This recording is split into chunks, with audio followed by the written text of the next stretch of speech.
Okay, I've washed my hands. I've shut the door so I provided for privacy. I'm coming into the room. Hi, I'm Alice. I'm going to be your nurse today. Can I get your name and date of birth? Jonathan Osborne, 12/15/1990. And what are you here for today, Jonathan? Checkup. Okay, so today we're going to concentrate on the abdomen, the musculoskeletal, and the neural system. You appear to be comfortable sitting on that bench. Is that okay for right now if we start off there? Yep. So the first thing I'm going to do is the general survey. And so I'm examining him as I walk in the room. I can see that he has good posture. His hygiene appears good. He's dressed appropriately for the weather. He's making eye contact with me.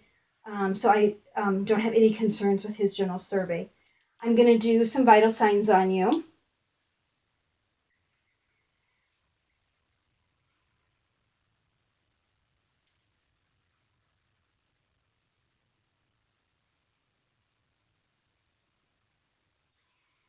For the sake of time, I'm only going to listen for 30 seconds and take it times 2. Normally, I would listen for a full minute.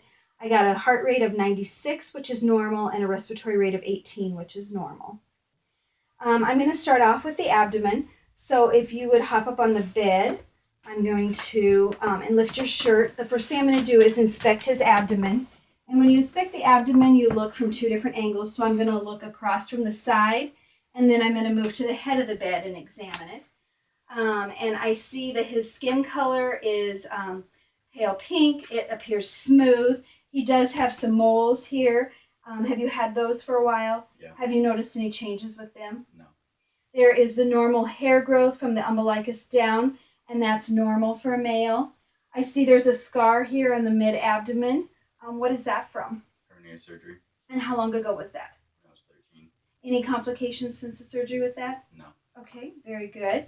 So the first thing that I'm going to do after inspection is I'm going to auscultate the bowel sounds. There are 4 quadrants, the upper and lower right side, upper and lower left side. For the sake of time, I'm just going to listen to the upper and lower right quadrants.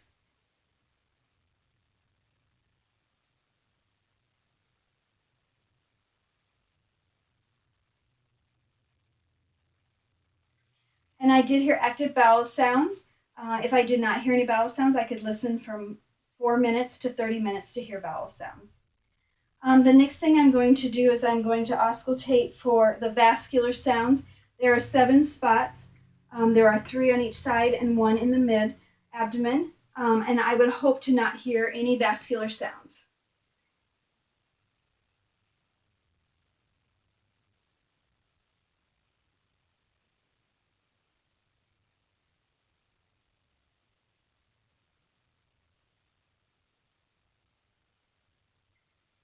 And I didn't hear any extra noises. Now, if you had a stethoscope that had a bell that turned separate from the diaphragm, you would listen using the bell for the vascular sounds and the diaphragm for the bowel sounds. Not all of the stethoscopes are made that way anymore. The next thing I'm going to do is I'm going to palpate. There's light palpation that I'm going to use the finger pads, and I'm going to go down about 1 cm. And then there's deep palpation, and I'm going to use the flat of the fingers, and I'm going to go push in about 4 to 6 centimeters. I'm going to do those just on one side, again, for the sake of time, and I'm going to do light and then deep in the same area. Any pain or pressure there? No. And then I'm going to press in a little deeper. For my deep palpation, I'm going to watch his facial expression to see if there's any grimaces or anything. No pain there. And then I'm going to do light in the lower abdomen. And then I'm going to do deep again. And I don't notice any change in facial expression, any pain there. Okay. And then I'm going to percuss on his abdomen. There are 13 spots that I could percuss. They start off here, and they go in and out, up and over, around, in and out, down, up and down, and around this way. I'm not going to auscultate, or I'm not going to percuss all 13 spots today for the sake of time, but I'm going to do just a couple of them.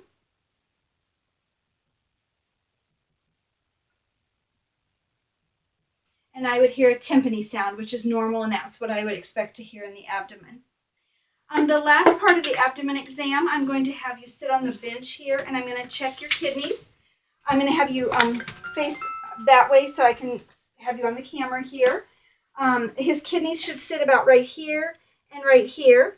I'm going to do direct percussion, and so I'm going to use the fist of my hand, and I'm going to percuss over the kidney. And I just felt a thud. Did you have any pain with that? No. So that would be a normal exam. Okay, moving on to the neurological and musculoskeletal combined systems. I've already observed him sitting. I'm going to have him stand up. I'm going to look at his skeletal frame, his musculature while he's standing there, and that all looks good. I'm going to have him walk across the room. I'm going to have him come forward, walking on his tiptoes, and going back, walking on his heels. And I'm checking for strength of his legs. And it doesn't appear like he's having any difficulty with that. Any pain or anything there? No. Okay. I'm just going to have you come forward a little bit, and I'm going to check your balance. I want you to put your feet together. I want you to put your hands down to your side. And I want you to close your eyes and see if you are able to stand. I'm going to stand nearby in case he starts getting wobbly and I need to catch him. But it appears like he's able to keep his balance there. Thank you. The next two tests that I'm going to do are for coordination. I'm going to check coordination in the upper extremities and coordination in the lower extremities. If you just want to have a seat on the bench, for the upper extremities, we are going to do rapid hand alternating movements. You're going to put your hands on your lap, and you're going to turn the hands over palm and back and forth, supine pronation. And I'm going to have you do that really fast and see if you can do that both equally. Okay, good. And then I'm going to have you hop up on the bed and lay down.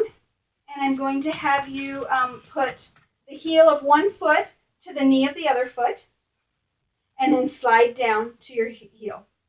And that is checking coordination in the lower extremity. Okay, very good. I'll just have you sit up on the edge of the bed here. And I'm going to check for peripheral sensation. I'm going to have you close your eyes. And the first thing that I'm going to do is I want you to tell me if you can feel this and if you feel dull or sharpness. Dull. Sharp. And so that good peripheral, good circulation there in your foot or sensation. The next thing that I'm going to have you do is I'm going to have you close your eyes. And I'm going to put an object in his hand, and I want him to identify it.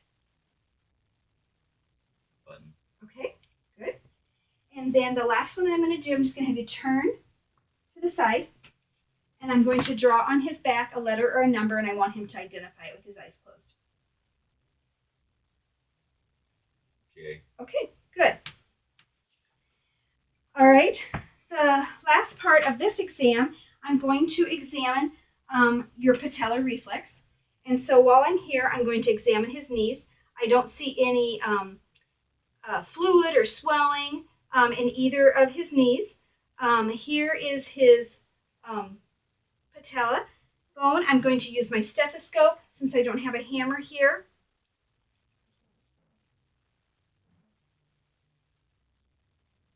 There's the end of his kneecap there.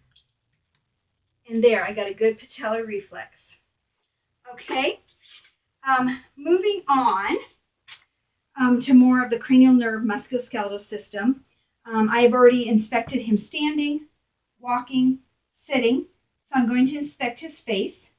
I'm looking at the symmetry of it. I want you to open and close your mouth. Okay, I want you to smile. And then I want you to raise your eyebrows. And those are all equal. With the eyebrows and the smile, I'm checking cranial nerve 7, which is the facial nerve. I'm going to check your TMJ. I'm going to put my fingers in front of your ears. I want you to open and close and tell me if there's any pain. And then I want you to open your mouth and move your jaw side to side. Any pain there? And I don't feel any clicking or hear any sounds, popping noises. So that's good. I'm going to check cranial nerve 5, which is trigeminal. I want you to close your eyes and I want you to tell me if you can feel something. And what does it feel like?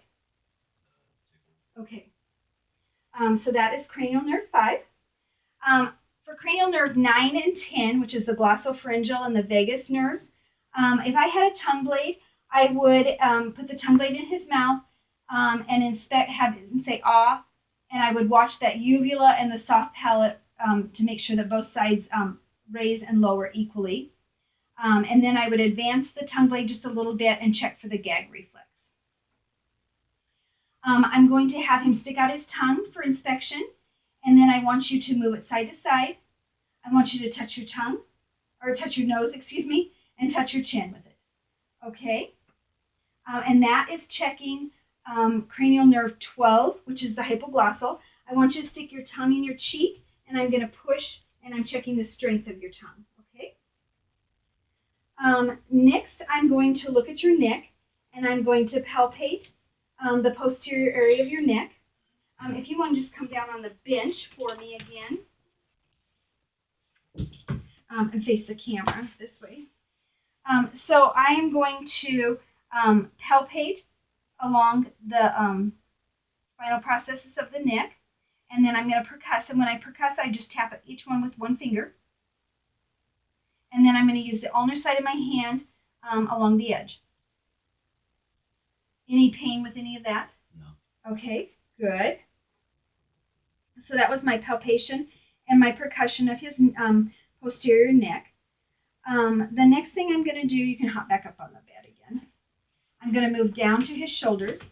I've already inspected them to see if the shoulders sit equally. I'm going to palpate his shoulders. And then I want to test the strength. I want you to shrug and push up on him. And that is cranial nerve 11, the spinal accessory.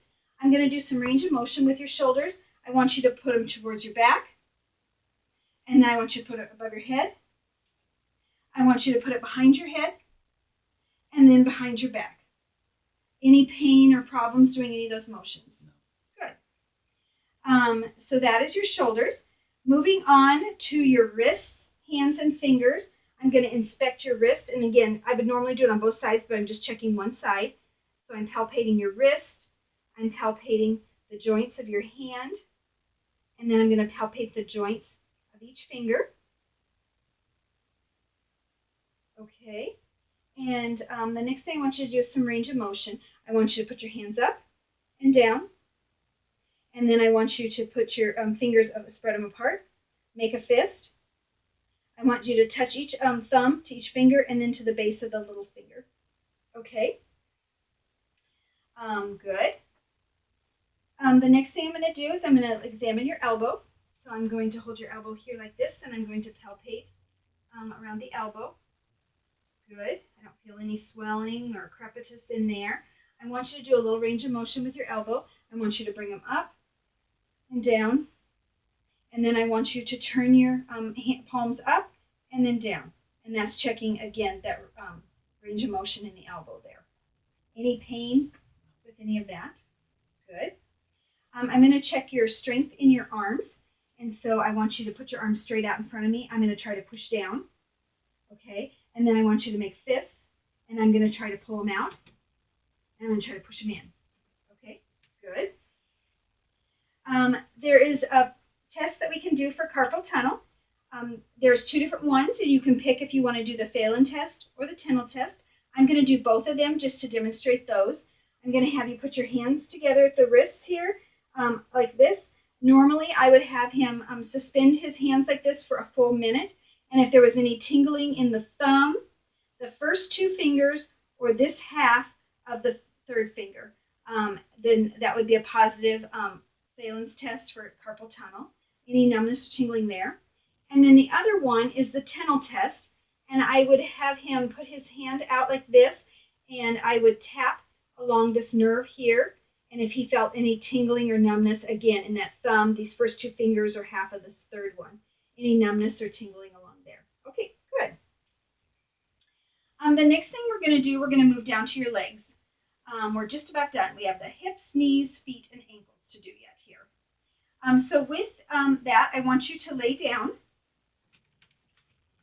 and I'm going to have you pull this leg up to your chest and then go all the way up with it. And then I want you to come down and cross this knee over to that one, like that. And then I want you to do it the other way and put your heel over there like that. Good. And then you can bring it on down.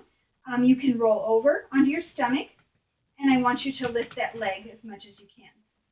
Good. All right. I'm going to have you stand up for a minute, and I'm going to palpate your hips. I'm just going to check those. I'm going to stand behind you here. I'm going to check the spinal, your hip bones right here, and those feel like they're equal and symmetrical there, so no issues there. The next thing I'm going to do, you can go ahead and hop back up here. I'm going to take a look at your legs. Or your knees. I've already palpated your knees. I'm just going to do a little range of motion with them. And so I am going to push down on your leg, and I want you to try to push up, okay? And then I want you to extend your leg, and I want you to try to push it down. Okay, good. I want you to hop down, and I want you to, you can stand facing the camera, and I want you to put your leg up, front, and back, and see if you can move your knee in all directions there. Good. Any problems or pain with any of that? Okay, so you can hop back up on the bed, and we're going to take a look at your feet and your ankles, and this is the last area that we are going to do. And so I'm going to just examine here. I'm going to examine his ankles, and I'm going to examine each of the toes here and his feet. And I want you to circle your foot, if you can twist it around. And then I want you to point toes up, point toes down, turn your foot in, turn your foot out. Any problems there with any of that? All right, I think that concludes our exam today. Do you have any questions about anything or any questions for the doctor? No, I don't. Okay, thank you.